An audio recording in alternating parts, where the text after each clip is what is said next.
is a flow that makes me white as snow. No other fount I know, nothing but the blood of Jesus.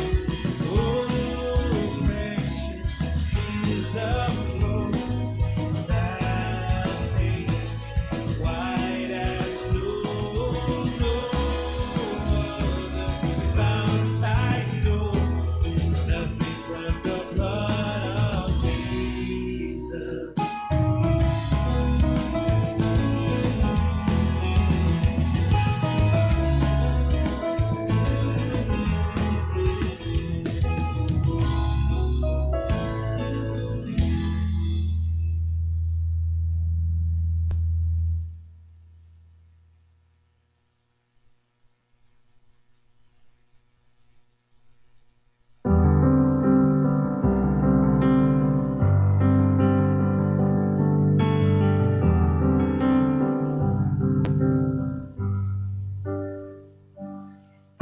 There is a fountain filled with blood drawn from Emmanuel's vein,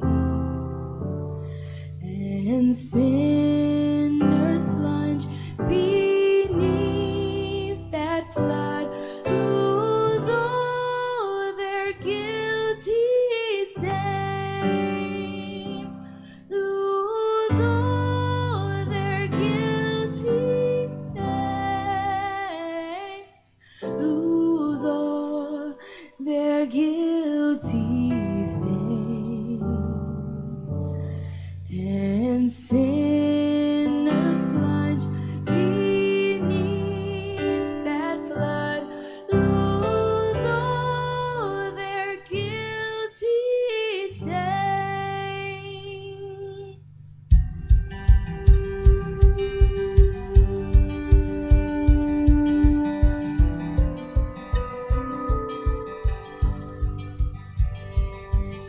The dying thief rejoiced to see that fountain.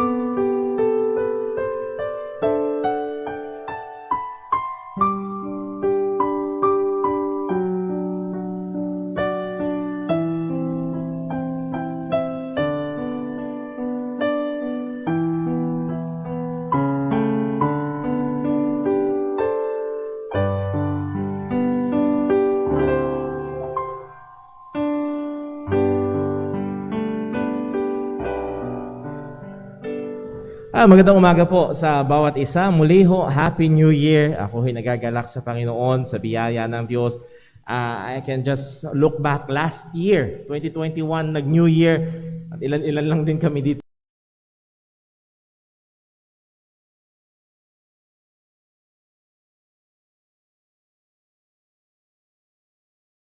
Andun pa rin ho na tayo ho ay nagkaka-fellowship sa biyaya ng Panginoon. At kagaya ng ating bilin, pag-ingatan pa rin natin ang isa't isa.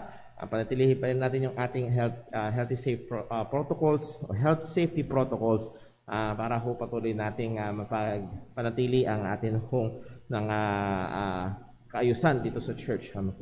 Ilan ho muna mga pagbati and announcements para ho sa ating mga kapatiran. January 9, that will be sa Sunday, birthday ho ni Ate Jana Maika Hermia. So Ate Maika, I believe siya online. Advance happy birthday sa iyo. Meron pa ba magbe-birthday this week? This week, first week ng January. Meron ba ho ba? Wala na? At hihiling ho namin ang inyong prayers mga kapatid. Si Sister Jonah ho ay nakaschedule for cesarean operation para iluwal ang aming pangalawang anak come January 17. So that's a Monday. So pakisama niyo sa prayer na sana ho ay umabot ang time na yon at maging maayos ang lahat at ipag-pray ho natin ang bagay ho na yon. Ano po? Okay, ilan ho mga announcements. Ano po? Mamaya hong gabi meron tayong gawain, 6:00 po yan. At ang atin hong Joy Fellowship ay next week. Ano ho? Next week ang Joy Fellowship. Online muna. Online Youth Fellowship natin next week. And then 2 weeks after ay yun namang personal fellowship. Ano ho? So wait for further announcements. Pag-pray ho natin mga kapatid, hindi pa tapos ang hindi pa lumalabas yung epekto ng pagpa-party-party ng maraming Pilipino itong Pasko at Bagong Taon. Pero nung mga nakaraan, below 100 ang new cases. Ngayon, kahapon ay 3,600 ang new cases. Inaasahan nila na tataas pa. So pag-pray ho natin at patuloy ho tayong mag-ingat sa sa pandemya ho na yan. And then also nag-meeting ho ang church last Sunday sa mga hindi ho naririto. At ilan hong mga bagay na pinag-usapan ho ay may kinalaman sa pinansyal na kalagayan ho ng ating church. At magbibigay update ho tayo mamaya pagkatapos ng ating gawain. Pero just to announce, una, ang ating church ho ay meron hong project. Ang ating hong projector ay papalya-palya na. May mga pagkakataon yan na parang nagsisisure. So tayo ho ay nagpaplano na bumili ng mga malalaking LED monitors, mga LED TVs, ilalagay ho sa magkabila and then doon ho sa labas. So sa madaling salita ho, tinansya ho namin, ang atin hong i-raise na pondo hanggang sa anniversary ng church ay 60,000. 60,000 pesos. So hindi tayo bibili ng mamahali na tig 100,000 TV. Hindi yun. Ang target natin ay yung maayos, malaki at magagamit ho natin ng maganda. At nawa, pag-pray ho natin na tayo ho ay maging involved sa bagay ho na yan. And para ho sa project na yan, meron ho tayo mga green envelopes. Kung doon ho sa likod, bubuhayin natin yung gamit nating envelope sa atin hong offering. Lahat na ilalagay sa green envelope, dediretso ho yan doon sa atin hong project. Na pagbili ng monitor. Target natin, Lord willing, pagdating ng 12 taong anibersaryo ng church, nakakabit na yung ating mga bagong monitor. So pag-pray ho natin yan at nawa ho tayo ho ay makiisa. At masarap na nakatingin tayo sa TV, sa biyaya ng Diyos ay naging kabahagi tayo para sa pag-procure ng bagay ho na yan. Speaking of envelopes, bubahayin natin muli yung ating mga brown envelopes. Ito yung para sa ating general offering, tithes and offering para ho sa mga panggastusin natin dito sa church. And then yung ating white envelope ay para ho sa ating missions offering. Sa ngayon ho ay meron tayong 3 kamanggagawa na sinusuportahan sa Cainta Rizal, si Brother Joel Cristobal, sa Luna La Union, si Brother Lester John Abelia, and then si Brother Cunard Aviva sa Thailand. So sumusuporta ho tayo sa kanila umaabot ho ng 48,000 a year ang lumalabas ho sa atin hong pondo. At dito ho manggagaling yan sa atin hong missions giving. So muli, green project, white, missions. Ang brown, para sa mga gastusin natin dito sa church. At mamaya ho, magkakaroon tayo ng sandaling business meeting para lang ho ipresenta ho sa inyo yaan. And then also, ang church ho natin ay nagkaisa at sa providensya ng Panginoon, wala si Brother Daryl last Sunday, pero nagkaisa ang church na siya ho ay simulang suportahan at sa malaking ginaganapan niya rin dito sa ating church. At every month, naririnig natin siya mangaral ng salita ng Diyos at siya rin ang may handle ho ng atin hong youth ministry. So marapat at sabi ng Bible, the laborer is worthy of his reward. So atin hong susuportahan siya. Hindi malaki ang support na ibibigay natin sa kanya at magsisimula ho tayo doon sa ganung halaga para ho tayo ho ay patuloy na maging nagsisik na maging tapat doon ho sa sinabi ng salita ng Diyos. Okay? So yun ho, ang ilan sa mga reminders po natin at medyo nag-a-adjust pa rin yung iba. Ang ating Bible reading ay yung Tagalog ng ating pag-aaralan na passage tuwing preaching and then yung meditation natin pagkatapos ho ng pangangaral ng salita ng Panginoon. At ginagawa na po natin yan. This coming Friday, I hope you are excited. Lord willing, and again, itignan pa rin natin yung mga lumalabas sa balita, pero Lord willing, magkakaroon na rin ho tayo ng gathered prayer meeting. So ang atin hong time in the Word ay tuwing Wednesday na lamang at 6 p.m. And then Friday, gathered prayer meeting at 6 p.m. at prayer time, blended prayer time, personal and online. So kung meron may mga tanong patungkol ho doon, ay pwede hong lapitan ako o si Brother Daryl o si Brother Patrick.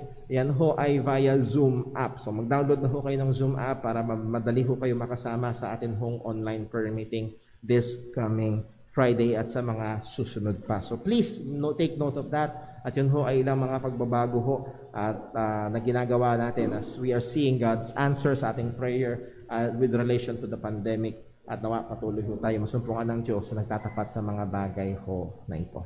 Okay, so tayo ho ay magsimula sa ating gawain ng pagsamba. Magkakaroon tayo ng sandali ng matahimik na pananalangin. Pasalamatan natin ang Diyos sa kanyang katapatan. Hingi tayo ng tawad sa ating mga kasalanan at hingi tayo ng tulong mula sa Diyos sa ating pagsamba sa Kanya. Manalangin po tayo.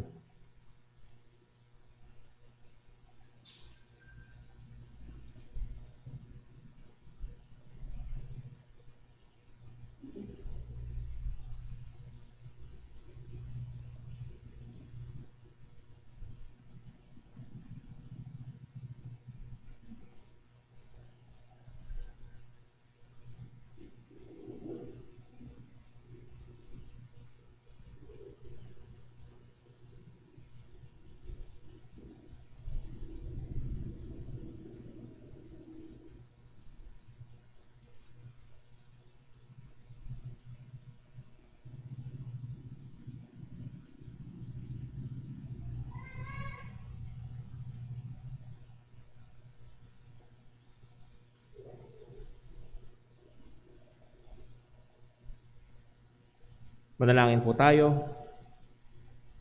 Panginoon naming Diyos, aming Ama sa langit, kami po ay nagpapasalamat.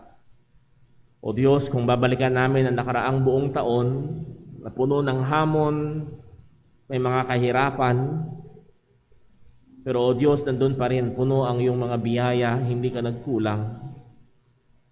Sapat ang biyaya mo sa araw-araw.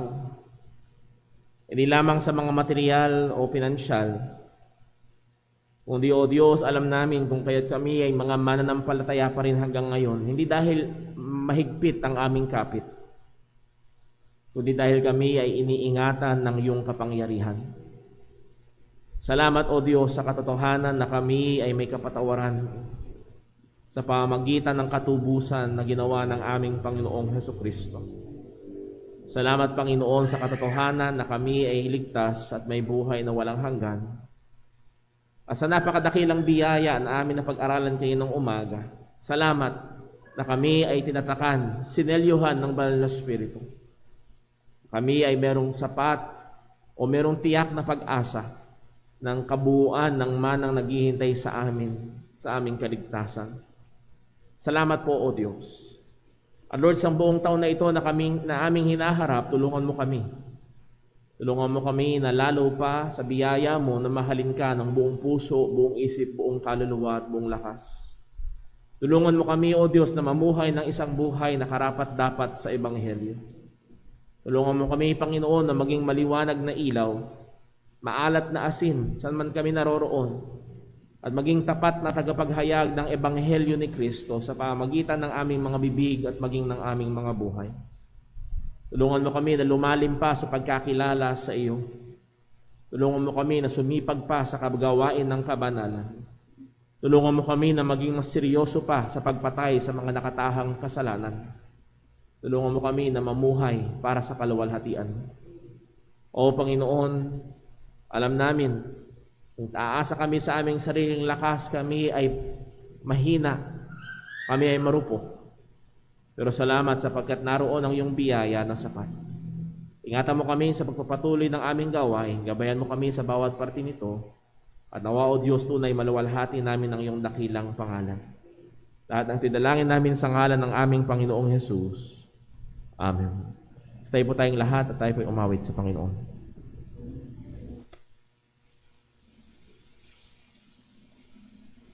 Tayo po yung mawit. Awitin po natin, All Hail the Power.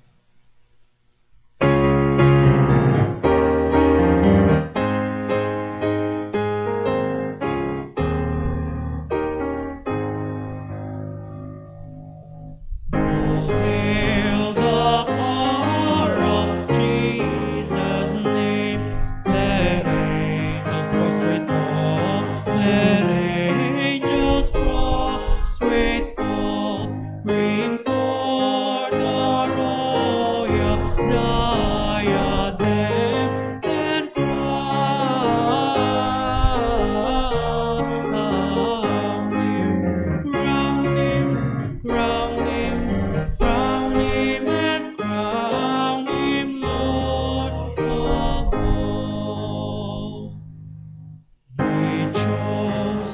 seat of Israel's race. He ransomed from the fall. He ransomed from the fall. He was saved to by His grace and crowned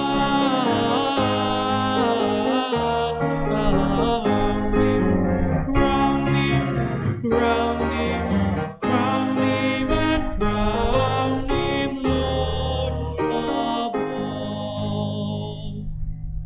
Let every kindred, every tribe on this terrestrial ball, on this terrestrial ball, to Him all majesty ascribe and crown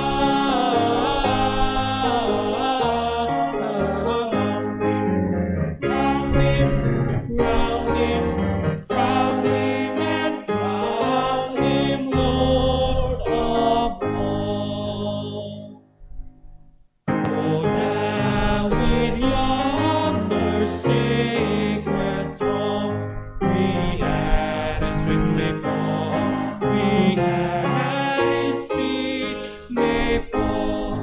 We'll join the everlasting song and crown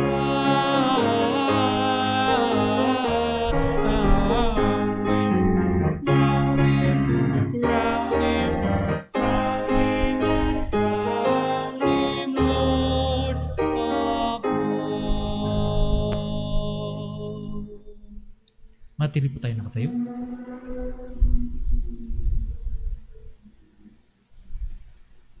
Gandang umaga po sa atin lahat, mga kapatid. At muli natin purihin ang Panginoon sa pamamagitan ng pagbasa ng kanyang mga salita mula sa aklat ng Korinto, chapter 15. Ang talata po ay 50 hanggang 58. Sabay-sabay po nating basahin. In verse 50, ready, read. Ito ang ibig kong sabihin, mga kapatid. Ang laman at dugo ay hindi magmamana ng kaharian ng Diyos, ni ang may pagkabulok ay magmamana ng walang pagkabulok. Pakinggan ninyo ang sasabihin kong isang hiwaga.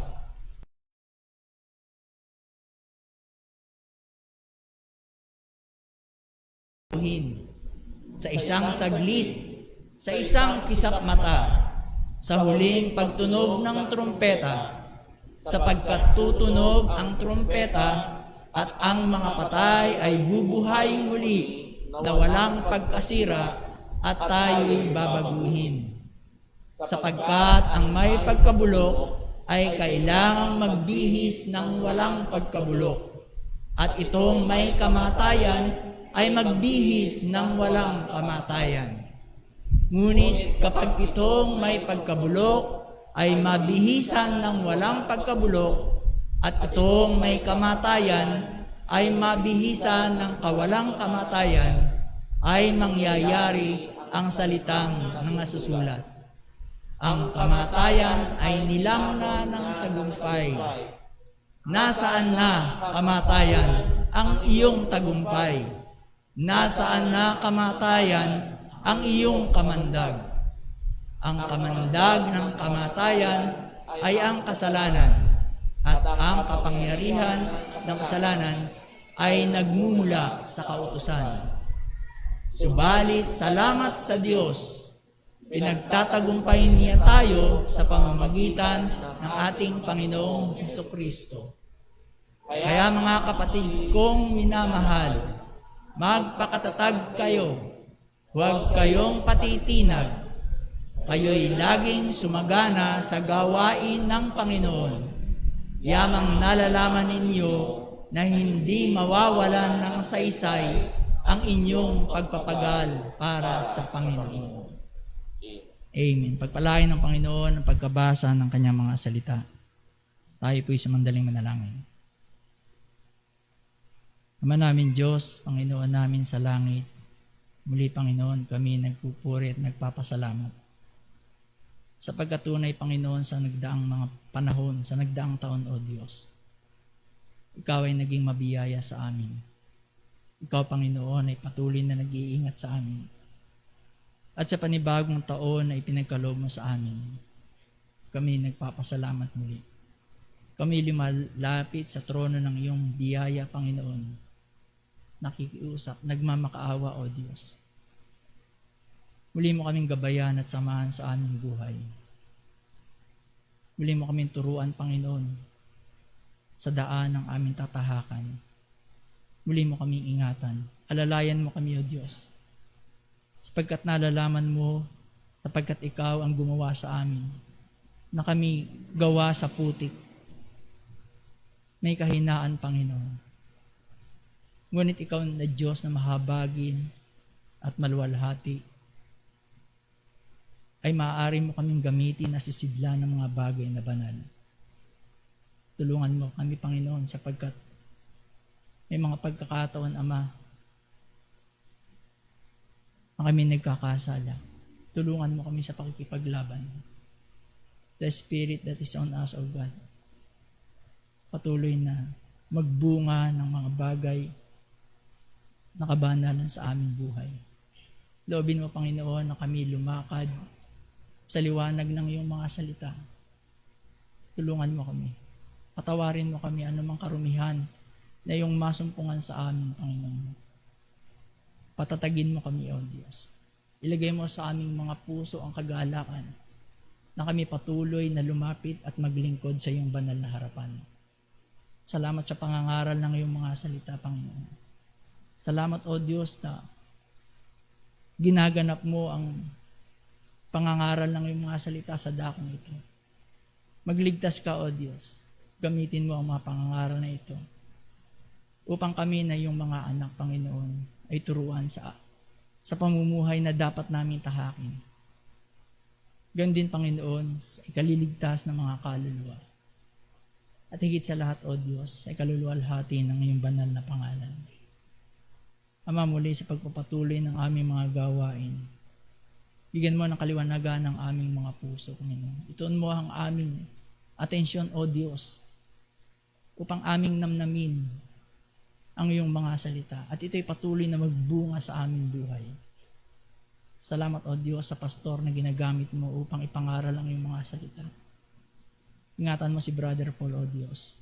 Patuloy mong ipagkaloob sa kanyang mga labi, Panginoon, ng katotohanan ng iyong mga salita. Bigyan mo siya ng katalinuhan upang patuloy na maging daluyan ng mga pagpapala sa iyong mga anak sa dakong ito. Ang kanyang mga katuwang sa mga gawain, O Diyos, patuloy mo pong ingatan at pagpalain. Muli, Ama, sa pagpatuloy ng aming mga gawain, sa aming mga pag-aawitan, higit sa lahat sa pangangaral ng iyong mga salita, maging sa aming mga pagkakaloob, ang kaluwalhatian ay mauwi sa iyong dakilang pangalan. Ito po ang aming dalangin sa matamis na pangalan ng iyong bugtong na anak, aming Panginoong Jesucristo. Amen.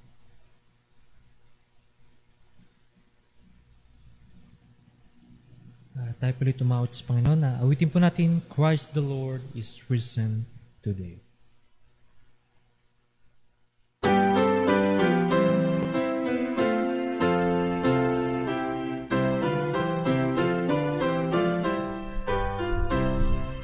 Christ the Lord is risen today.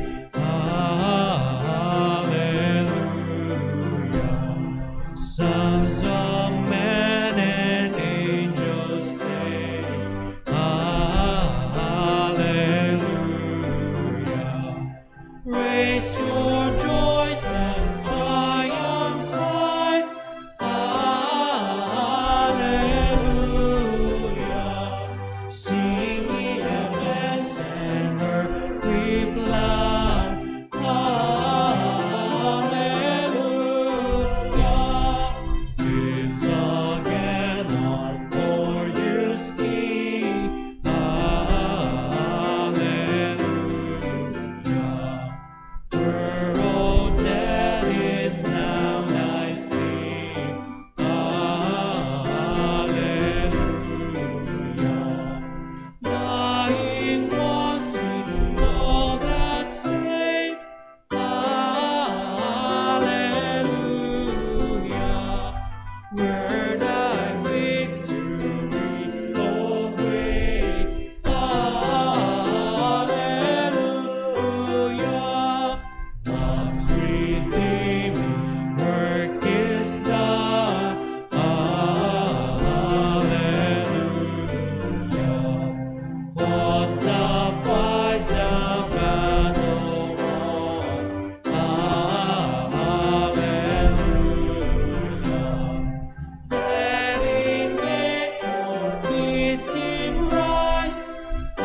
Magandang umaga mga kapatid.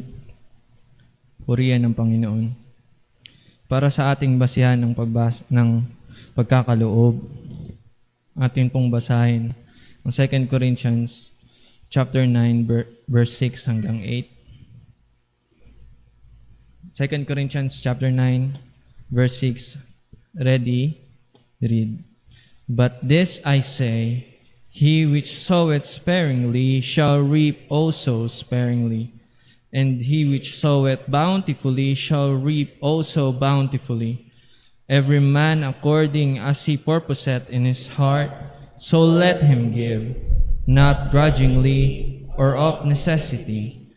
For God loveth a cheerful giver, and God is able to make all grace abound toward you, that ye, always having all sufficiency in all things, may abound to every good work. Pagpalain po ng Diyos ang pagkabasa ng kanyang mga salita. Tayo po ay manalangin. O aming Ama sa langit, Diyos na makapangyarihan sa lahat, Ikaw ang nag-iisang buhay na Diyos, purihin ka, Panginoon, at pinapasalamatan ka namin. Maraming salamat po na kami nakalalapit sa iyo sa pamamagitan ng iyong bugtong na anak ng aming Panginoong Hesus. O Panginoon, purihin ka sa kaligtasan na ginawad mo sa amin kahit kami mga makasalanan. Panginoon, maraming salamat po. Maraming salamat sa buong taon na iyong pinagpalang yung mga anak, Panginoon, hindi lamang sa mga material na bagay, hindi lamang sa mga pangangailangan, kundi lalo na sa aming mga spiritual na kalagayan, O Diyos. Maraming salamat po na sinustain mo ang aming bahay-sambahan sa nagdaang mga trahedya sa aming bansa, Panginoon. Maraming salamat po sa iyong pagpapala. At ngayong araw na ito, O Diyos, kami mag-aalay sa iyo bilang parte ng aming pagsamba sa iyo. Nawa bigyan mo kami ng puso na may pagpapasalamat, may kagalakan, Panginoon, may pagsasakripisyo, O Diyos, na ang aming iaalay sa iyo ay magmumula rin naman sa mga bagay na pinagkaloob mo sa amin. Panginoon, gamitin mo po ang mga malilikom na salapi, O Diyos, sa ikalalawak pa ng iyong kaharian, Panginoon, sa ikaliligtas pa ng mga hindi pa mananampalataya, Panginoon, at sa ikalalago pa ng iyong mga anak, Panginoon. Maraming salamat po. Muli, sa iyo kami nakaasa, O Diyos. Walang iba, hindi sa pera, hindi sa material, kundi sa iyo lamang, Panginoon. Maraming salamat pong muli. Ikaw ang mag-ingat, ikaw ang magpala sa mga gawain pa namin. Inihiling namin ito sa pangalan ng aming Panginoong Hesus. Amen.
Tayo po yung magsing lahat.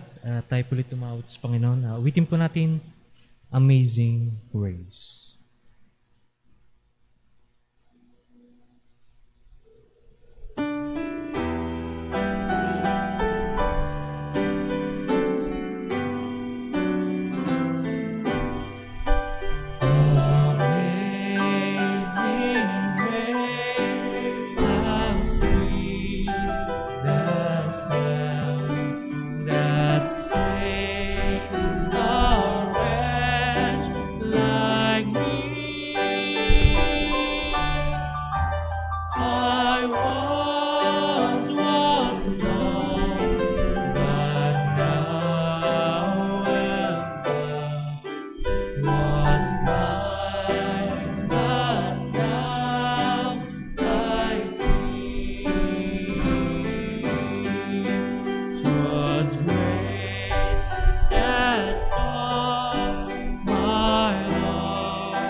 shining as the sun, with countless days to sing God's praise. And when we first begun.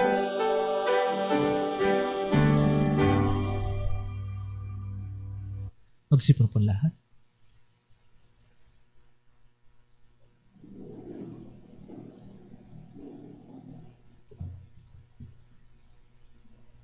Purihin po ang pangalan ng Panginoon, tayo dumako sa pag-aaral ng salita ng Diyos, mga kapatid.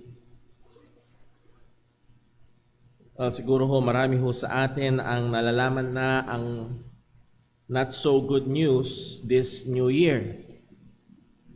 Bukas, January 3, 2022, ay babalik sa Alert Level 3 ang buong National Capital Region.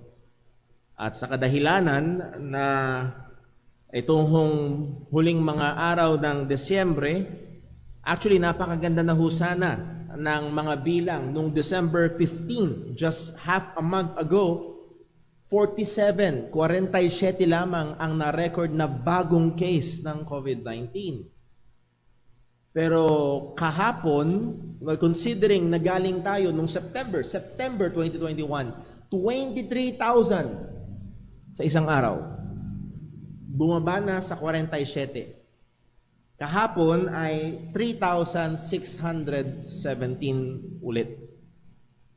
At naaalarma ho ang atin hong gobyerno sa tumataas muling bilang ng mga bagong kaso at papasok pa ho yung mga susunod na araw ng mga hindi nakapag-ingat nito hong mga pagdiriwang ng Kapaskuhan at Bagong Taon.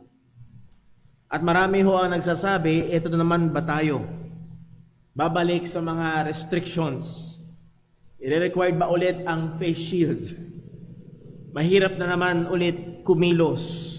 At actually ho, under Alert Level 3, ang indoor gathering ay 30%, which is sa atin hong bahay-sambahan is well within around 40 people at okay pa rin ho ang ganitong bilang. Pero ang kanilang nire-require ay mga bakunado. So gusto kong encourage ang ating mga kapatiran, kung meron, kung available, seek to be vaccinated. So narito ho ang mga kalagayan na tila baga maraming mga tao ang muling nalulungkot at parang nawawalan ng pag-asa kung mawawala pa ba ang problemang ito ng COVID-19. Pero gusto ko hong ipaalala sa atin at the beginning of this new year na tayo hong mga Kristiyano, not only this new, hindi lamang ang issue ng COVID-19 ang malaki sa balita at kaisipan ng marami, maging ang parating na eleksyon itong darating na Mayo. Tayo bilang mga mananampalataya, ano ba ang ating inaasahan? Sa harapan ng mga karamdaman, sa harapan ng mga, and again, hindi lamang COVID-19 ang nagdudulot ng kamatayan, sa harapan ng mga anumang mga problema at trahedya at ng kamatayan mismo, saan huhugot ng pag-asa ang isang mananampalataya? Saan tayo tutungtong para pag dumating ang bagyo sa buhay ay mananatili tayong matatag? O saan tayo kakapit kapag kumakatok na ang kamatayan sa ating mga buhay? Nais ko ho kayong muling anyayahan sa talatang ating binasa kanina sa 1 Corinthians chapter 15. Hindi ito ang unang pagkakataon na pag-aaralan natin ang passage na ito, but I think sa biyaya ng Panginoon ito ay mainam na mensahe na ating pag-aralan sa pagsisimula ng bagong taon. Last Sunday morning, pinag-aralan ho natin ang hamon na sa bagong taon ay magsumikap tayo sa biyaya ng Diyos na mamuhay ng isang buhay na karapat-dapat sa Ebanghelyo. And then, nung Sunday evening, atin nung pinaalala na sa pagpasok ng bagong taon, hindi nagbabago ang pangunahing utos sa atin. Ang mahalin ng Diyos, ng buong puso, buong isip, buong kaluluwa, at buong lakas. At ngayong umaga, nais ko tingnan ho natin ang ating pag-asa sa mundong makasalanan at mundo na puno ng karamdaman. Tayo po gusto tayo, basahin po natin muli 1 Corinthians chapter 15, verses 50 to 58. 1 Corinthians chapter 15, verses 50 to 58. Sa verse number 50, babasahin ko, pakasudan nyo na lamang po sa inyong mga Biblia o sa ating screen. Ito po ang sabi ng Diyos. Now this I say, brethren, that flesh and blood cannot inherit the kingdom of God, neither that corruption inherit incorruption. Behold, I show you a mystery. We shall not all sleep, but we shall all be changed in a moment, in the twinkling of an eye, at the last trump. For the trumpet shall sound, and the dead shall be raised incorruptible, and we shall be changed. For this corruptible must put on incorruption, and this mortal must put on immortality. So when this corruptible shall have put on incorruption, and that this mortal shall have put on immortality, then shall be brought to pass the saying that is written, Death is swallowed up in victory. O death, where is thy sting? O grave, where is thy victory? The sting of death is sin, and the strength of sin is the law. But thanks be to God.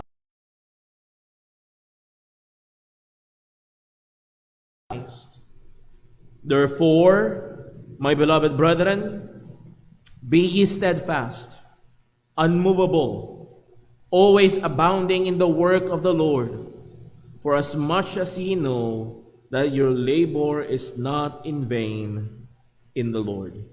Pagpalain po ng Diyos sa pagkabasa ng kanyang mga salita. Let's pray. Panginoon naming Diyos, aming Ama sa langit, muli po, hindi natatapos sa aming pagpupulit, pasasalamat sa iyo. Sa iyong biyaya, pag-iingat, gabay sa nakaraang taon. At Panginoon, kami pa rin ay umaasa, tumitiwala sa iyo.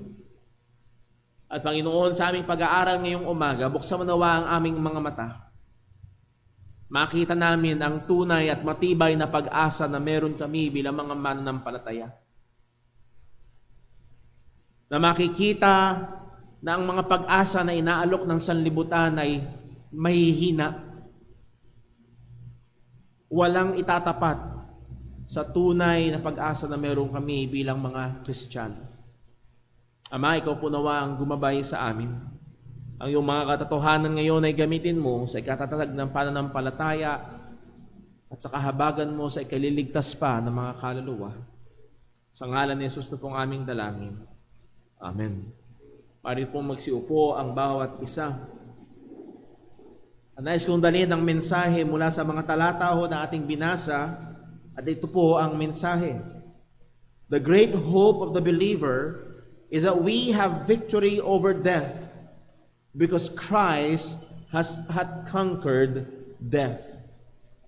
Ang dakilang pag-asa ng mga mananampalataya ng tagtatagumpay laban sa kamatayan ay dahil si Kristo ay nagtagumpay laban sa kamatayan. Bago ho natin tingnan ang mga talata na ating binasa sa 1 Corinthians chapter 15, nais ko ho munang i-affirm ang tatlong napakahalagang doktrina na maganda na laman ng ating isipan sa pagharap sa buong taon na ito. Unang katotohanan na ito, God is in control. God is in control. Ang ating Diyos ay hindi isang frustrated na Diyos. Naalala ko ho, nung pinagbubuntis pa lamang ng aking asawa, ang aming panganay na anak na si Timmy, at tayo ho ay naanyayahan doon sa camp sa Tagaytay. Naghanda ako ng telebisyon sa kwarto, inihanda ko yung remote, nilagyan ko ng baterya yung remote, at sinusubukan kong buksan yung TV. Ayaw bumukas. Humanap ako ng bagong baterya, isinelpak ko doon sa remote, sinusubukan kong buksan yung TV, ayaw bumukas. Nakaka-frustrate. Ang problema pala, mali yung remote. At tingin niyo ho ba ang ating Diyos ay nasa langit, may sinusubukan siyang gawin. Pero napuprostrate siya dahil hindi mangyari yung kalooban niya. No. We have a God who is in control. Hawak niya ang lahat ng bagay, soberano siya sa lahat ng bagay. Ang sabi ng Ephesians chapter 1 verse 11, in whom also we have obtained an inheritance, being predestinated according to the purpose of him who worketh all things after the counsel of his own will. He works all things, not just some things, all things. Lahat ng bagay, lahat ng mga nilalang ng Panginoon ay nasa ilalim ng kanyang kamay. Lahat ng mga tao, lahat ng mga nilalang sa langit at dito sa lupa. Ang sabi ng Daniel chapter 4 verse 35, and all the inhabitants of the earth are reputed as nothing, and he doeth according to his will in the army of heaven and among the inhabitants of the earth, and none can stay his hand or say unto him, what doest thou? Ang Diyos ay soberano maging sa mga moral agents, mga tao, mga nilalang sa langit at dito sa lupa. Noong nakaraang December 16 ay sinalanta ang ating bansa ng isang napakatinding bagyo. Pero maliwanag ang salita ng Diyos na maging sa mga bagyo na katulad noon or anumang tinatawag dating natural disasters, soberano pa rin ang Panginoon. Sa Psalm 148 verse 8. Psalm 148 verse 8, ang sabi, fire and hail, snow and vapor, and what's next? Stormy wind. Yung halos 200 kilometro kada oras na hangin. Ang sabi ng salita ng Diyos, fulfilling God's word. Walang patak ng ulan na aksidente. Walang bugso ng hangin na hindi niya hawak. Walang daluyong ng dagat na hindi kontrolado ng Diyos. Ang Diyos ay soberano sa lahat ng bagay, maging sa karamdaman, buhay at kamatayan. Sa Matthew chapter 10 verse 29, binigyan tayo ng halimbawa. Ang sabi, are not 2 sparrows sold for a farthing? Those sparrows are almost insignificant na pangalan nito na ibon. Alam niyo, pag piyesta sa mga barangay, may mga gumagalang nakakariton, tas mayroong mga sisiw na iba't ibang kulay. Mabibili lamang sa maliit na halaga. At narito yung mga sparrows, napakaliit ng halaga, pero sabi ng salita ng Diyos, and one of them shall not fall on the ground without your Father. Ang isang ibon na napakaliit ng halaga sa mata ng tao ay hindi babagsak, hindi mamamatay nang hiwalay sa ating Ama, at ang punto nun hiwalay sa kapahintulutan ng ating Ama. So kung sa buhay ng ibon, soberano ang Diyos. O mga kapatid, dapat tayong maniwala na sa ating buhay, maging sa COVID-19, maging sa maaaring mga aksidente na mangyari, ay soberano ang Panginoon. Una, ang Diyos ay in control. Pangalawa, doon sa 3 katotohanan na gusto kong i-affirm natin ngayong taon at mahalagang laman ng ating kaisipan. Pangalawa, so una, God is in control. Number 2, God is in control and He works all things for the glory of His name. Siya ay hawak niya ang lahat ng bagay, kontrolado niya ang lahat ng bagay, ginagawa niya ang lahat ng bagay para sa kapurihan ng kanyang dakilang pangalan. Isa sa mga paborito kong talata sa Biblia, Romans 11 verse number 36, ang sabi ni Apostol Pablo ay ito, for of Him and through Him and to Him are all things. Ang lahat ng bagay ay for of Him, galing sa Kanya, through Him, sa pamamagitan niya, To Him at para sa Kanya are all things, to whom be glory forever. Amen. Ang Diyos ay gumagawa sa soberanong kaparaanan, I'm sorry to say, hindi para sa ating kasiyahan, kundi para sa kapurihan ng Kanyang pangalan. Sa John chapter 9, merong tinanong ang mga disipulo ng ating Panginoong Hesus nung nakita nila ang isang lalaking pinanganak ng bulag. Sa verse 2, ang sabi sa John chapter 9 verse 2, and His disciples asked Him saying, Master, who did sin, this man or his parents, that he was born blind? At doon yung kaisipan at maging sa panahon natin ngayon, basta may nangyaring masama, may kasalanan. Maaari. Pwede. Pero hindi lagi. Ang sagot ni Jesus sa ito, Jesus answered, neither hath this man sinned nor his parents. Hindi sinasabi ni Jesus na sinless yung mga tao na ito, pero ang sinasabi ni Jesus, yung kanyang pagiging bulag ay hindi dahil sa ginawa nilang kasalanan. But that the works of God should be made manifest in him. Sa soberanong disenyo ng Panginoon, ang lalaki ito ay pinahintulutan ng Diyos, dinisenyo ng Diyos na ipanganak ng bulag para daw ang mga gawa ng Diyos ay makita sa pamagitan niya at ang pangalan ng Diyos ay maluwalhati. So siya ay soberano. Hindi aksidente.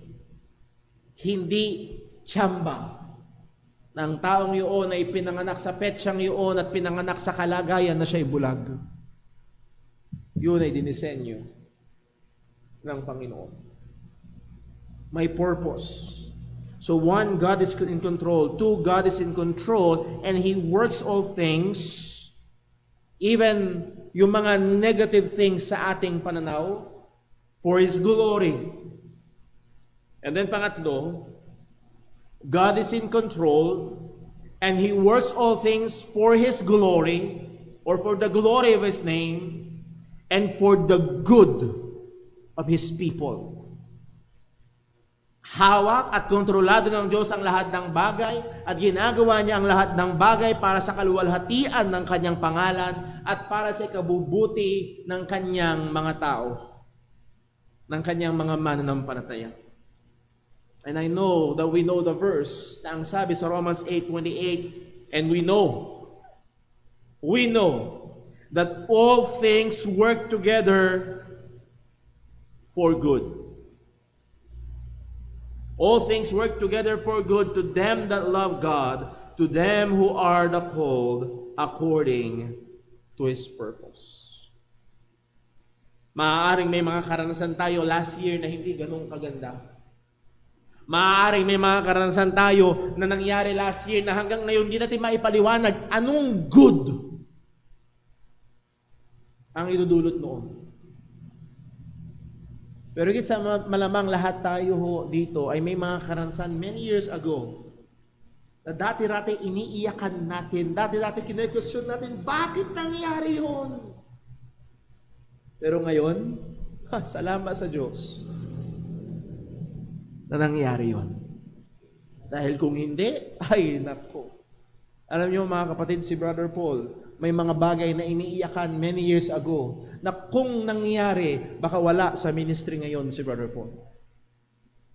At salamat sa Diyos na hindi niya pinapangyari. He worked all things. He worked all things for His glory. He works all things for His glory and for the good of His people.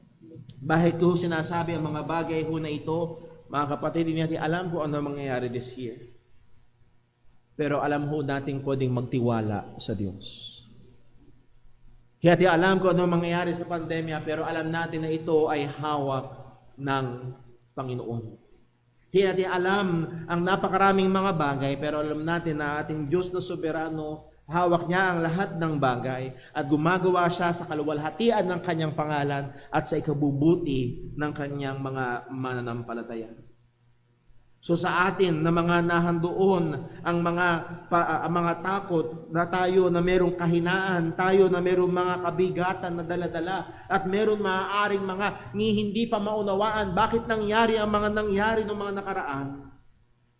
Pwede tayong tumayo, sumandal at magpahinga sa katotohanan na ito. Ang Diyos ay soberano at gumagawa siya para sa kapurihan ng kanyang pangalan at sa ikabubuti ng kanyang mga mananampalataya. So tayo ay nawa maangkla sa katotohanan na ito. Now, dumako tayo sa passage na atin pag-aaralan ngayong umaga sa 1 Corinthians chapter 15 with those truths na nasa ating kaisipan. Meron tayong 4 na pag-aaralan ngayong umaga, mga kapatid. Number 1, the anchor of our hope, ang angkla ng ating pag-asa. Number 2, the expectation of our hope, ang inaasahan sa pag-asa na meron tayo.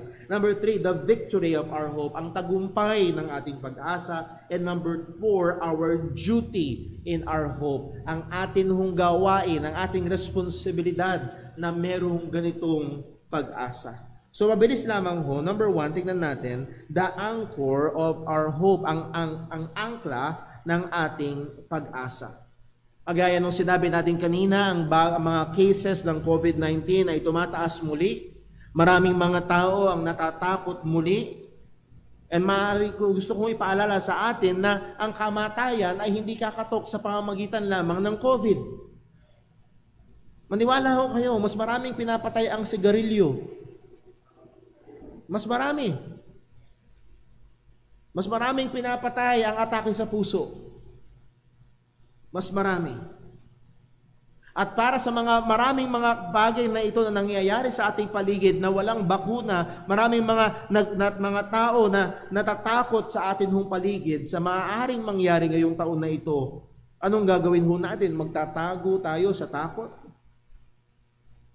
Pero ang realidad ng kamatayan ay hindi isang bagay na ikinakatwa o tinatanggi ng salita ng Diyos.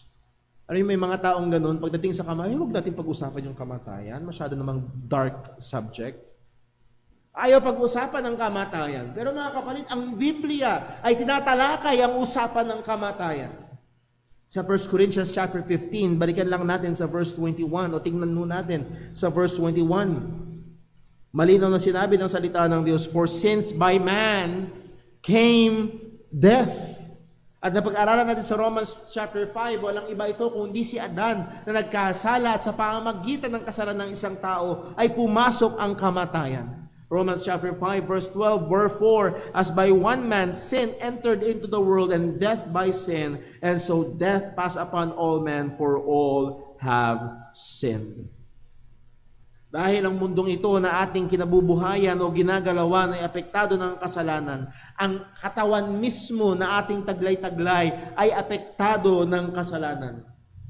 Alam natin na nandoon ang pagkawasak, alam natin na nandoon ang pagkahina, alam natin na nandoon ang karamdaman, at alam natin darating ang kamatayan. Ito ang isang bagay na dumarating na marami sa atin ayaw. Makailan lamang sa rason na hindi ko pa rin alam kung bakit ako'y gumawa ng luksa ng isang 15 anyos na batang babae. Walang sinisino ang kamatayan. Nadurog ang aking puso nung gumawa ako ng luksa. Ang bata ay 1 month. 1 month. Nagising na lang daw ang magulang, may dugo na sa tenga at sa ilong. At wala nang buhay yung kanilang anak. At narito ang kamatayan na tila baga traidor kung dumating, na tila baga isang kaaway na hindi mapigilan. Sa pag-advance man ng medisina, pwedeng mapatagal ang buhay, humanly speaking, pero dumarating ang kamatayan.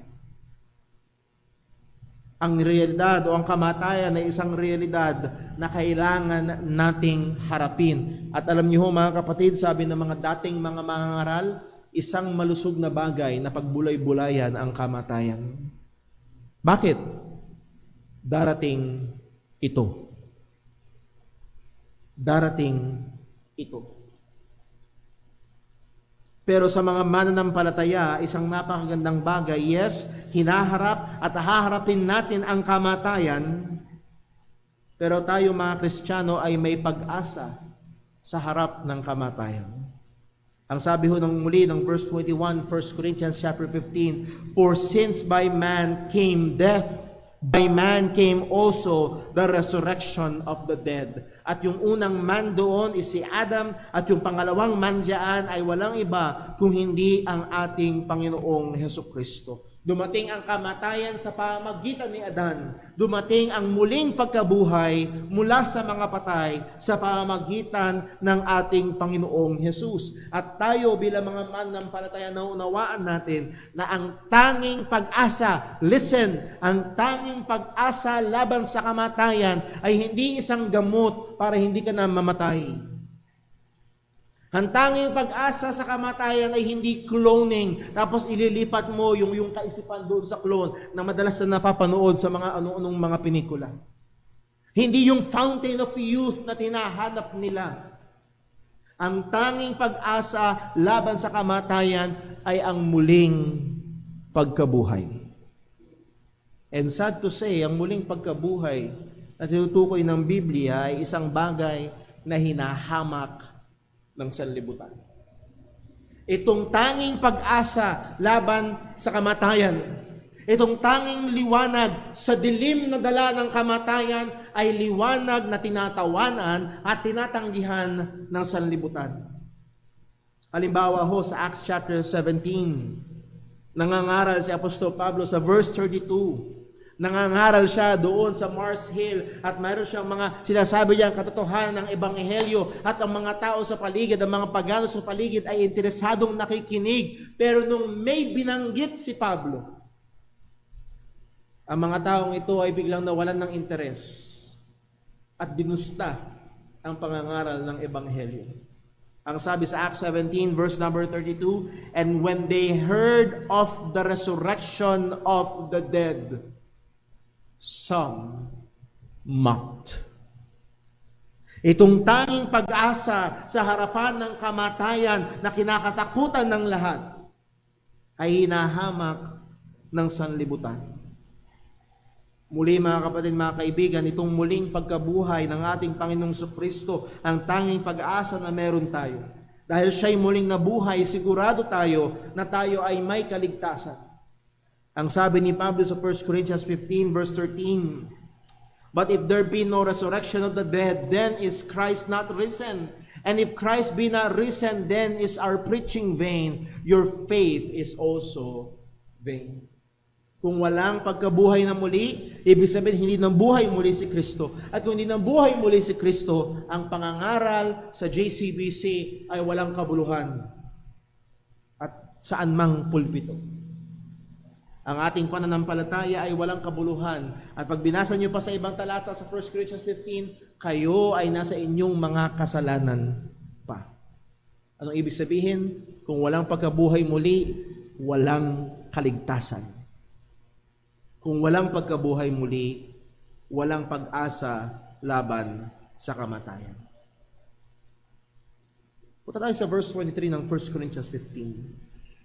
Ito lamang ang tanging pag-asa na meron tayo. Ito lamang ang angkla na hahawakan natin sa gitna ng mundo na punong-puno ng kamatayan sa paligid. 1 Corinthians 15:23. But every man in his own order, Christ the first fruits. Ano yung first fruits? And by the way, yun hong mga doktrina ng ibang mga churches na first fruits giving, na unang sweldo mo sa buong taon ay ibibigay, wala ho yun sa Biblia. Wala. Christ the first fruit. Ibig sabihin siya ang kauna-unahan. And after that, ang sabi, and afterward, they that are Christ. Sana ho itong sinabi na ito ay magbigay sa atin ng comfort, ng joy, ng kagalakan. Ang sabi ng salita ng Diyos, una si Kristo. Tapos, mabubuhay muli ang mga kay Kristo. Ito ang pag-asa na meron tayo, na kung tayo ay tunay na mananampalataya ng Ebanghelyo ni Kristo, ang pag-asa laban sa kamatayan ay hindi yung hindi ka mamamatay.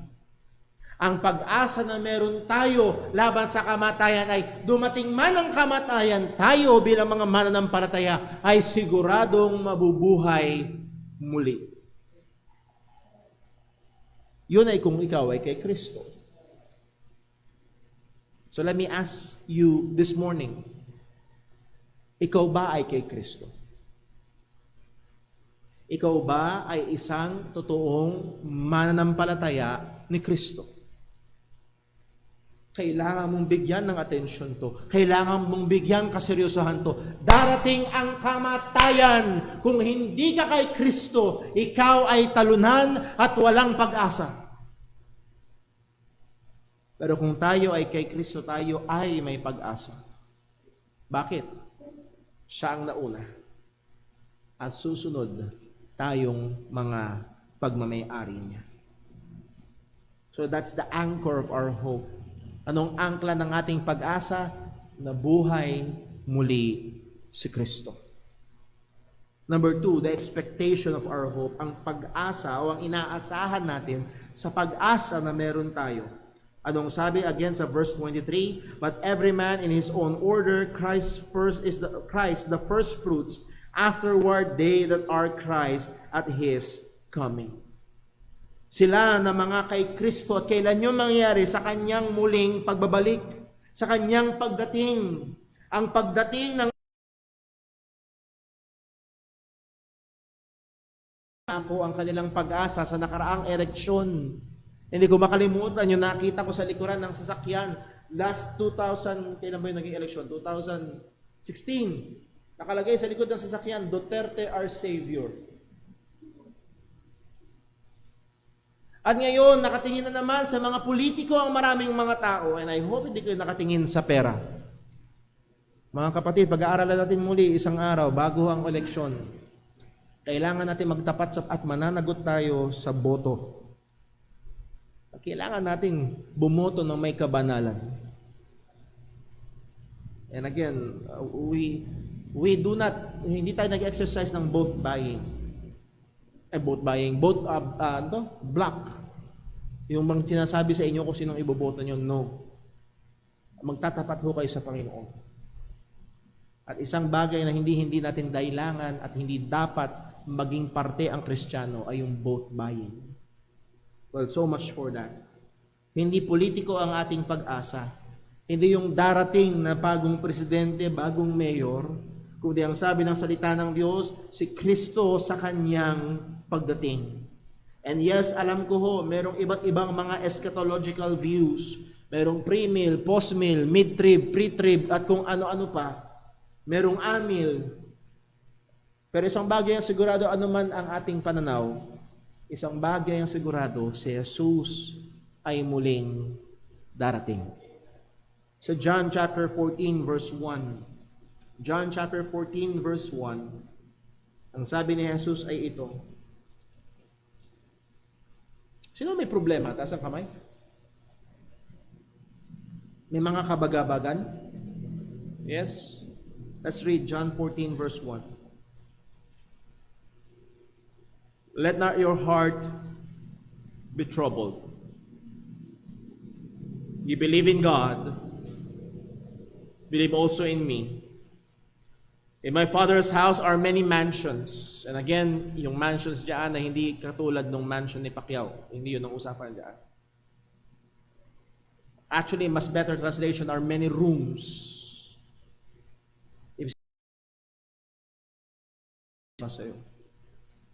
If it were not so, I would have told you, I go to prepare a place for you. And if I go to prepare a place for you, I will come again and receive you unto myself, that where I am, there ye may be also.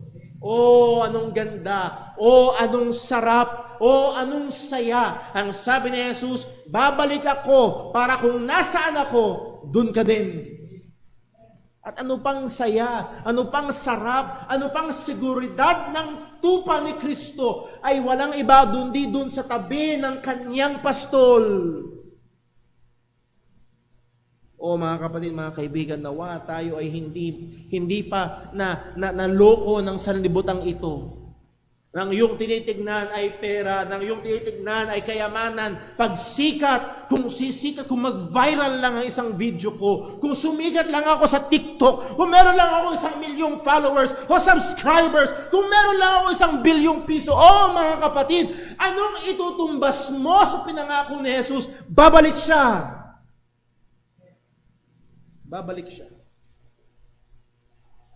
Let not your heart be troubled. Maaaring iba't iba ang nagiging sanhi ng kabagabagan ng ating puso. Pero hindi bagong presidente, hindi 1,000,000, hindi bakuna, hindi din ang pagkawala ng pandemya. Alam niyo, mawala man ng pandemya, may iba pa ring problema.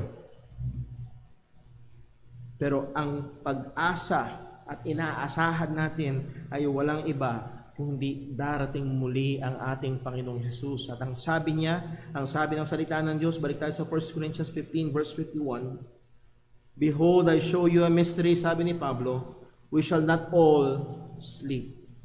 At yung sleep dyan, bagamat yung iba natutulog na dito pa lang sa church. We shall not all sleep. At yung word na sleep is euphemism. Ibig sabihin, hindi lahat ay mamamatay. May mga Kristiyano, at maaaring sa panahon natin, may mga Kristiyanong hindi makakaranas ng kamatayan. Bakit daw ho? Ang sabi ng salita ng Diyos, we shall not all sleep, but we shall all be changed. Lahat ay mababago. In a moment, in the twinkling of an eye, napakabilis lamang po noon ang sabi ng salita ng Diyos, at the last trump, for the trumpet shall sound. Listen, it will sound. At ang larawang pinipinta nito, bago pumasok ang hari, bago bumukas yung pintuan at pumasok yung hari doon sa pinaka-chamber ng kanyang trono, tutunog muna ang mga trumpeta upang maipahayag sa lahat, eto na ang hari! Magsipaghanda kayo! Ang sabi ng Biblia, tutunog yun. At darating si Kristo. Ang sabi ng salita ng Panginoon, the trumpet shall sound and the dead shall be raised incorruptible and we shall be changed. Unang babangon ay yung mga mananampalatayang namatay na. Brother Paul, paano mangyayari yun? Hindi ko alam, pero hindi yun imposible sa Diyos. Kung ang Diyos ay nagsabing, let there be light, and there was light, walang problema sa Kanya yung mga taong matagal nang patay at abo na. Ang mga patay na kay Kristo at mabubuhay muli. At hindi lang yun, we shall be changed. For this corruptible must put on incorruption, and this mortal must put on immortality. Darating ang araw, ang ating katawan ay babaguhin. Yung may kasiraan ay papalitan ng walang kasiraan. Brother Dave, papalitan yan.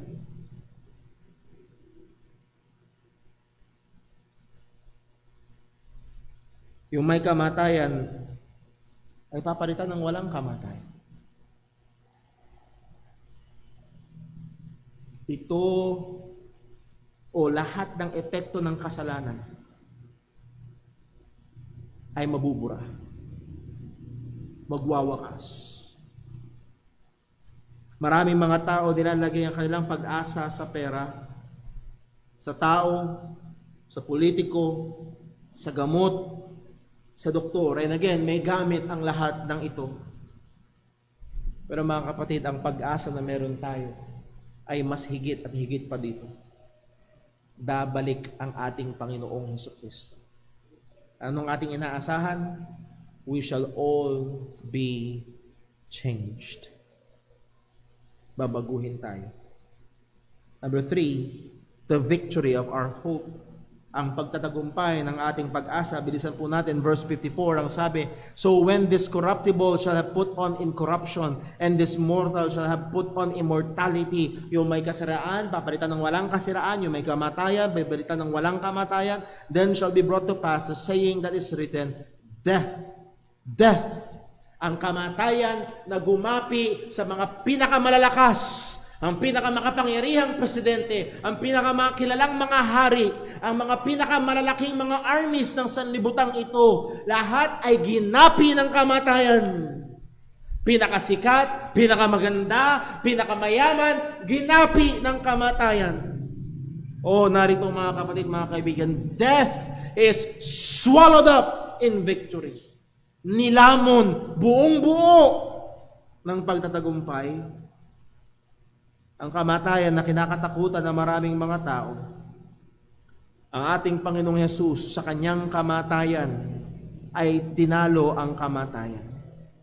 Sa pamamagitan ng ating Panginoong Jesucristo, napatawad ang ating mga kasalanan. Sa pamamagitan ng ating Panginoong Jesucristo tayo binihisan ng perpektong katwiran. Sa pamamagitan ng ating Panginoong Jesucristo, nagkaroon tayo ng buhay na walang hanggan. Nahugasan tayo, nalinis tayo, hinambun tayo sa pamilya ng Panginoon. Sa pamamagitan ng ating Panginoong Jesucristo, nagkaroon tayo ng buhay na walang hanggan. At sa pamamagitan ng ating Panginoong Jesucristo, nilamon ng pagtatagumpay ang kamatayan.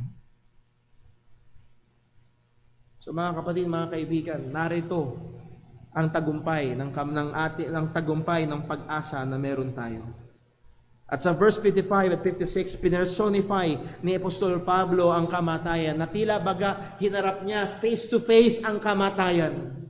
Ay marami mga tao takot na takot mamatay. And I'm not saying na lumapit ka. Hindi yung hihiga ka sa gitna ng kalsada na, "Oh, death, where is now your victory?"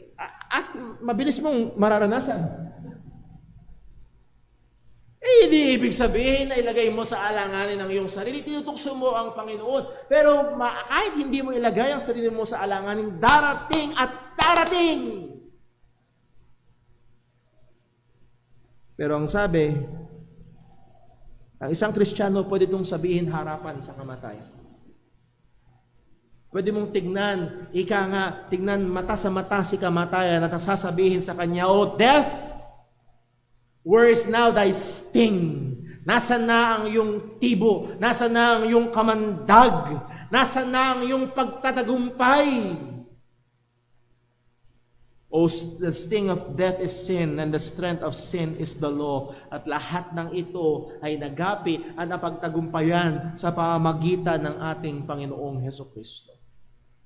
Sabi sa verse 57, "But thanks be to God, which giveth us the victory through our Lord Jesus Christ." The victory over death is not through medical breakthrough. The victory over death is not through 10 million pesos. Ang pagtatagumpay laban sa kamatayan ay hindi sa pamagitan ng teknolohiya o medisina. Ang pagtatagumpay laban sa kamatayan ay sa pamamagitan lamang ni Kristo. So again, let me ask the question, are you in Christ? Dahil lahat tayo haharap sa kamatayan. Kung ikaw ay wala kay Kristo, wala kang pag-asa ng tagumpay. And lastly, dito tayo matatapos, our duty in our hope.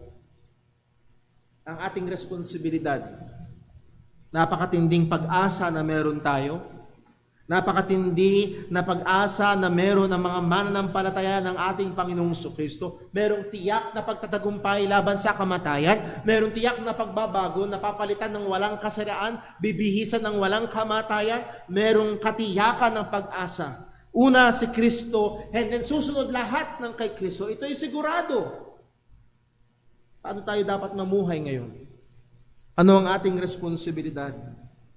Verse 58, at dito tayo matatapos, 1 Corinthians 15. Therefore, at yung word na therefore, ano yun? Conclusion. Dahil sa dakilang pag-asa na meron tayo, dahil totoong nabuhay muli si Kristo, totoong tayo ay mabubuhay ding muli, Totoong tayo ibibihisan ng walang kamatayan at walang kasiraan. Totoong siya ay babalik muli. Dahil sa mga katotohanan na ito, kaya nga mga kapatid, therefore, my beloved brethren, be ye steadfast, unmovable, always abounding in the work of the Lord, for as much as ye know that your labor is not in vain in the Lord. Anong conclusion? Ano dapat ang maging epekto sa atin nito? Tayo dapat ay steadfast, unmovable, always abounding. That word steadfast meaning not to move away. Huwag kang aalis. Huwag mong iiwan. And again, alam ko paborito ng mga pastor, in the work of the Lord, dapat lagi ka lang nasa church. Ano yun? Huwag kang aalis sa church. Paano yun? Magugutom tayo dito.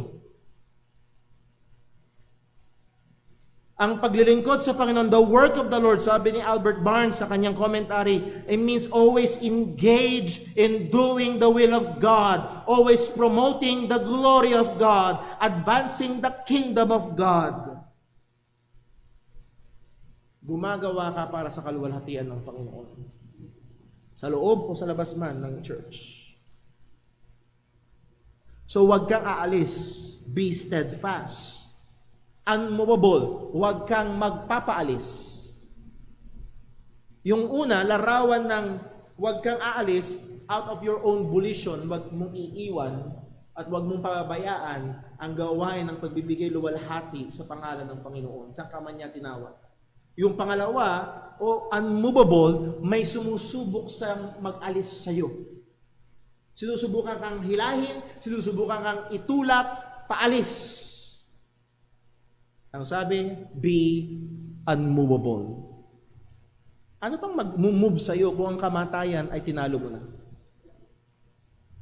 Alam niyo mga kapatid, ito ang isa sa mga katotohanan kung bakit hindi man hundreds of thousands, millions na mga una nating kapatid sa pananampalataya, hindi natinag kahit sunugin ng buhay. Hindi natinag sa harapan ng leon. Hindi natinag kahit itali sila sa kabayo at batakin sila hanggang sa magkahiwa-hiwalay ang katawan nila. Hindi natinag kahit sila balatan ng buhay at ilublob sa mantika.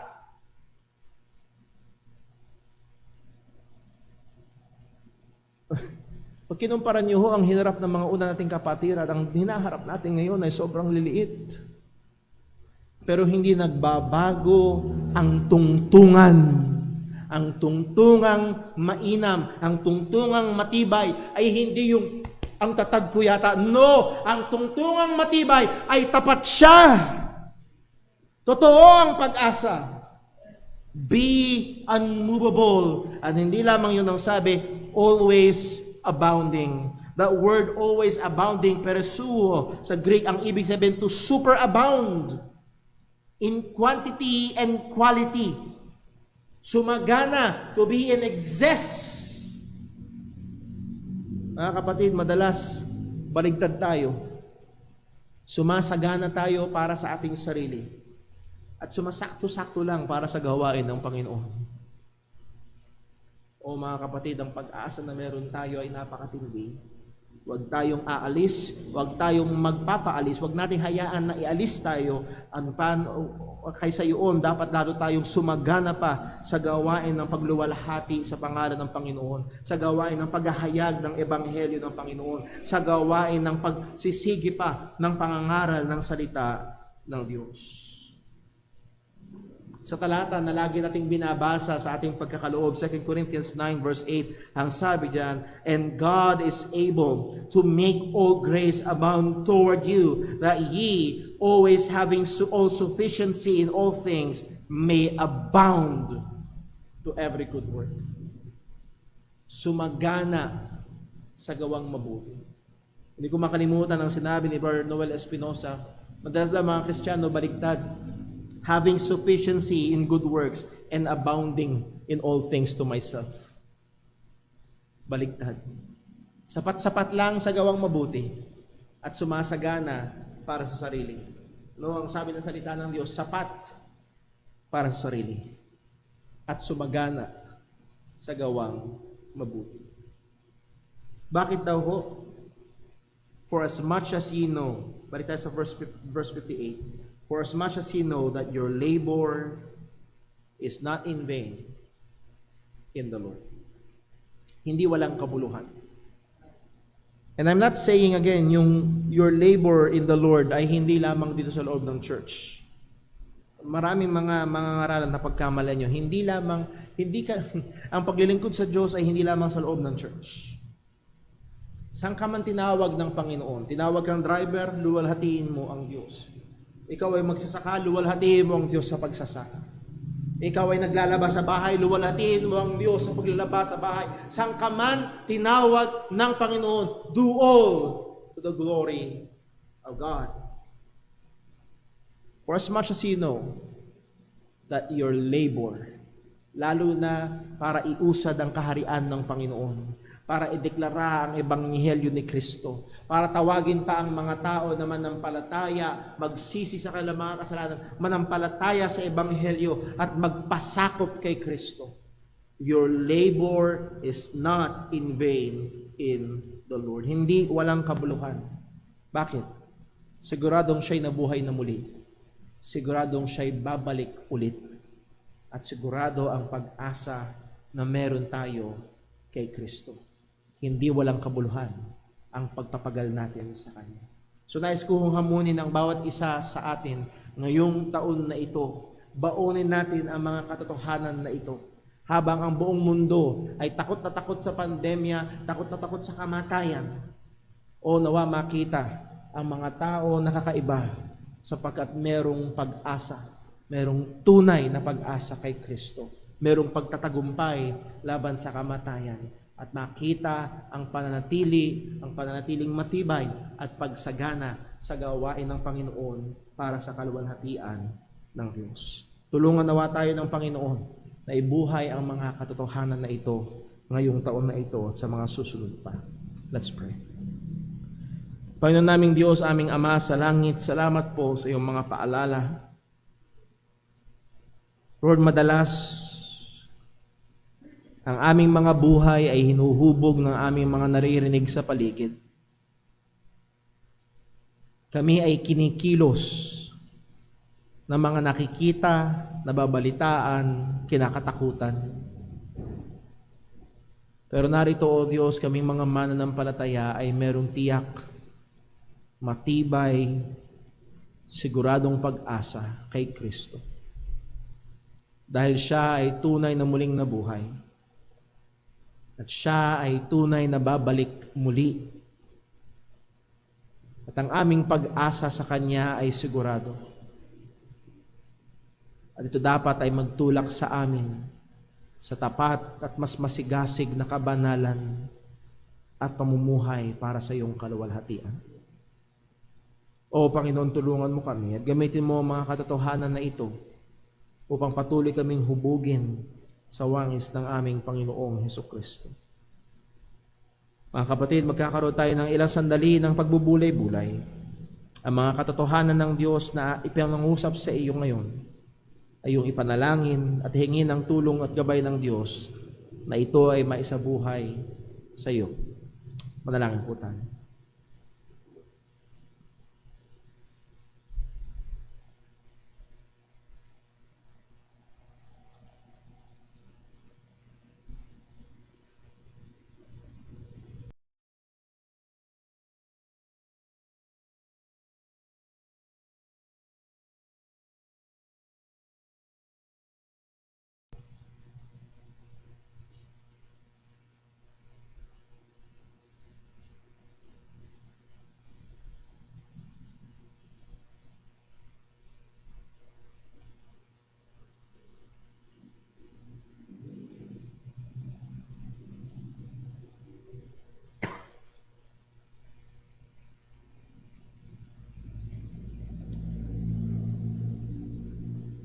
Panginoon naming Diyos, aming Ama sa langit, salamat po sa pag-asa na meron kami ng mga mananampalataya ni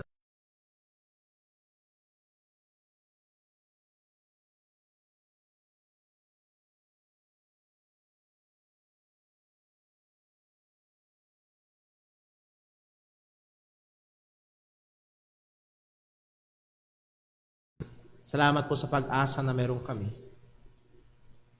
Nawa ang pag-asang ito ay magtulak sa amin sa paraan ng pamumuhay na nakakalugod sa iyong harapan.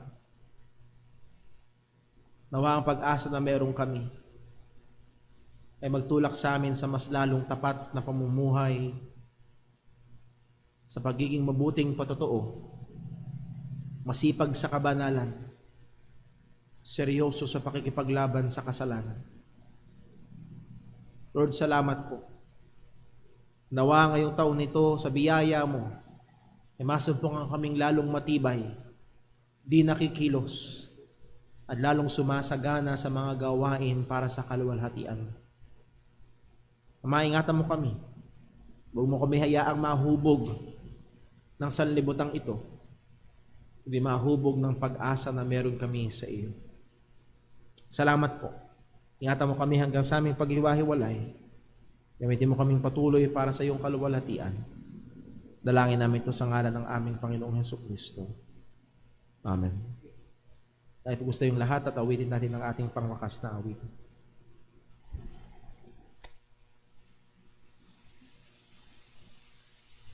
Tayo po yung mawit.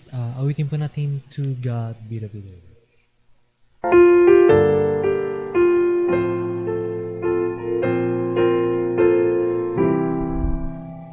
To God be the glory, great things He hath done. So lovely the world that He gave us His Son, who yielded His life on atonement for sin, and opened the life gate that all may go in. Praise the Lord, let the earth hear His voice.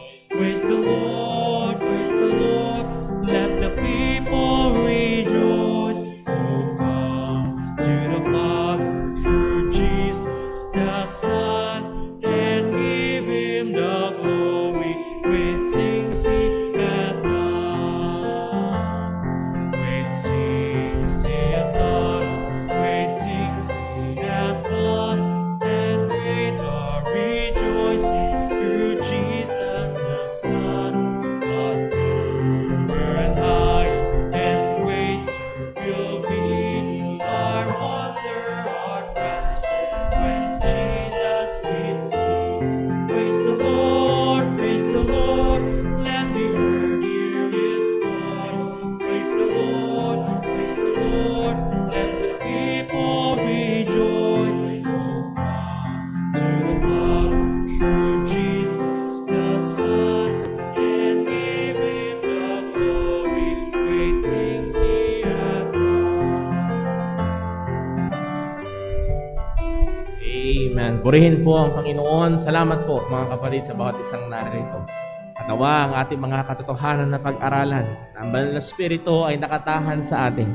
At tayo ay merong isang tunay at tiyak na pag-asa sa muling pagkabuhay sa pamamagitan ng ating Panginoong Hesus. Ay baunin natin, pagbulay-bulayan natin, at ay patuloy na gumabay sa atin sa pamumuhay sangayon sa kalooban ng Panginoon.